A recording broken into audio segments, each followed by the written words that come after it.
Okay, in this video, we're going to do a wheel swap on this Matchbox truck right here. What you see right here is the original wheels, and we are going to switch them out to these vintage truck wheels right here.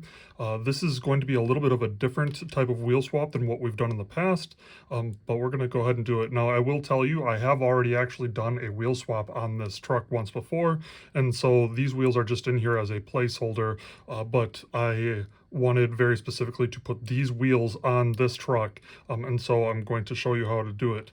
Normally what I would do to make it so that I don't have to drill anything is I would use these clippers or something similar that can cut the wheel off, and I'd cut the plastic wheel off, and then I would also cut the metal pins off. And then you would just be able to take them out and you wouldn't have to drill anything at all. But I actually already did that, and so now I've got the pins out and we're going to move forward with this. Now, there's a few things that are different about these wheels as compared to other wheels. First of all, these wheels are slightly bigger than the original Hot Wheels or Matchbox wheels that the truck comes with. The original truck wheels often are only going to be, let's see, right around here, about 10.9 to 11 millimeters. And so let's just make sure that this is zeroed out. Here we go. Yeah, 11 millimeters. And then when you have these truck wheels right here, they're going to be bigger, and it's going to be right around 13 millimeters. So it's an extra millimeter. And so this is a big deal when it comes to, hey, what can you actually use these wheels for? So, and how does this compare to other existing wheels? So we've got this wheel right here, this plastic wheel. And if you notice, we've got, like for instance, this 1932 Ford. You've got a normal front wheel and you've got a bigger back wheel. Well, the bigger back wheel is like the same as what this is right here. And so that's also going to be a little over 12 and a half, or it could be up to 13 millimeters. So it's going to be bigger than the front wheel. And so we've got this one right here, like I said, is right around 13 millimeters, so it's not always going to fit in everything. This right here, this Thunderbird, or this T-Bird rather, it probably, the back wheel is big enough, the back wheel well is big enough that this could fit in there, but it would be really tight, because that's also probably 12 and a half, and then the front one is going to be a smaller one as well. And depending on the type of wheel that you have, you're going to have different sizes for the wheel. And so just be aware before you just assume that a wheel will fit. You know, look at the wheel, make sure that the wheel fits, and be like, okay, this is 10 millimeters, this is 10 millimeters, 11 millimeters, 12 millimeters. This needs to have a wheel well that can hold a 13 millimeter tire. The other thing that's different about this is the normal axle width right here is 0.8 millimeters. And so when we put the axle in for this new tire, this is the axle for the new wheel right here compared to the old axle. And you notice the old axle is much skinnier. So like I said, 0.8 millimeters. The new axle is going to be almost twice that size. And so we're going to take this is 1.5 millimeters, which is almost twice the width of the first one. And so when we look at the hole that it's going to be going through, these holes you can't push this through. We're going to have to drill a hole through it in order to be able to put this axle through. Additionally, these axles right here, the way that they work is you take this tire that's got a hole in it and you push this into the end so that way it can hold on to it tight. And it really literally just holds on via friction. And so other wheels that we've worked with the past, we put the pin through, and there's at the end, there's a little lip that holds the tire on, and it's held in from the outside. These are different, that it's being held in from the inside.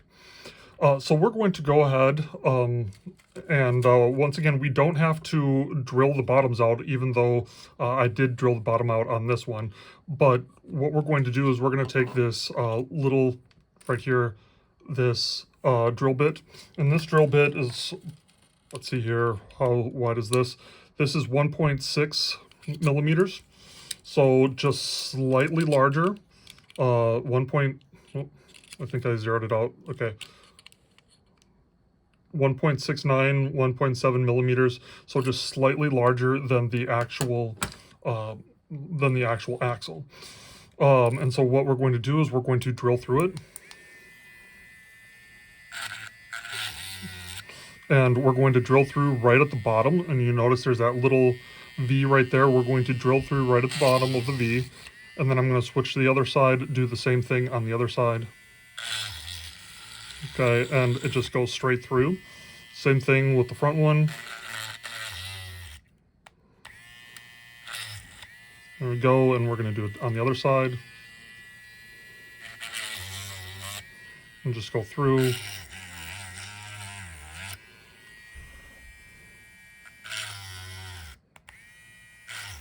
There we go. It goes all the way through. And I was doing it on a really low speed, so that way it wouldn't drill away too much, because it drills through the plastic really fast, and you'll notice we've got those nice holes right there. Now, the problem with this is, you'll notice these axles are just a little too long, and so we really want the axles to be about just big enough so the wheels can sit inside of there, because it's going to push on either end. So we're going to cut off just a little bit of the axle. So I'm going to come over here, and I'm going to use my fun little clippers, and I'm going to cut off the end of the axle. Okay, and then I'm going to just put a few notches in there. I probably don't even need to do this, but I do it anyway. And now what I can do is take the end of this, and I can push it onto here, and you notice I'm going to push it on with this right here, because it's just held on with friction, and now this wheel is on the axle. And we're going to put it through here. Okay, and notice works perfectly, sits in there perfectly, and then what we can do is put this wheel on the other side and push it through. Let's see here. And it does take a little bit to push. One thing that you can do is you can put a wheel. I'm going to trim off the end of this wheel really quick, if I can. But it's nice to have something on the other side to push onto, so that way there's something that's pushing back.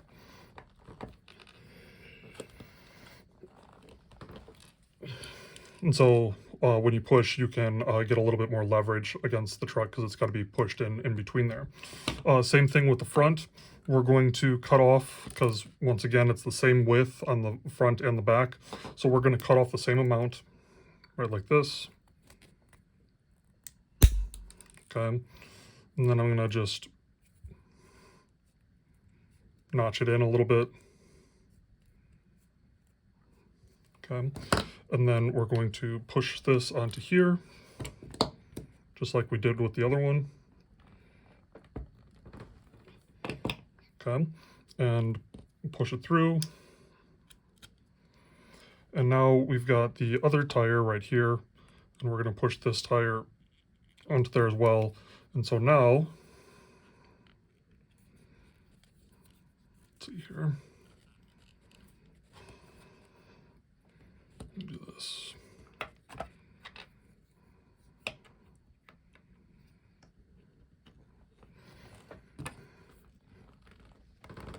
There we go. So now I've got tires on the front, tires on the back, and the tires look very appropriate for the type of truck that it is. Yeah, that's how it goes. Now, if you want it to roll better, you can make it so that the tires go in a little bit further. You can also make the hole that you drill slightly larger, and it'll roll better. Right now, it will roll, but it doesn't roll as much as what you might want it to. And so you can play around with that a little bit, and put the tires in further, put the tires out further. There's a lot of different things that you can do with this, but every time that you have to do anything, you've got to cut those axles in order to be able to adjust the width of the tire. And yeah, but that's how you do it, and I think it turned out pretty good. Let me know what you think, and yeah. So I ended up wanting to adjust the tires. I did adjust the front one already, but I'm going to show you how to adjust the back one. I'm going to just pop it off, okay? And just like how we had it to begin with, I'm going to just cut off just a little bit more, okay? Because I just wanted a little bit shorter. It's always easier to go longer first and then shorter later. And these are really, I mean, these are just tools from China, nothing special. But I'm going to push this back through there, and now I can push this back onto here as well. And now the tires are going to be closer, and that rolls a lot better than what it did. I mean, you still can't hear it at all because, I mean, they're rubber tires. But now it's closer in, and once I get all that plastic junk off of there, it's really not that hard to adjust the tires, and you can just push them right back in. And you notice, like I said, I did drill them out to begin with. That's before I used axles the first time that I didn't have the no drill axles. So, but you have everything that you need right there, and here you go.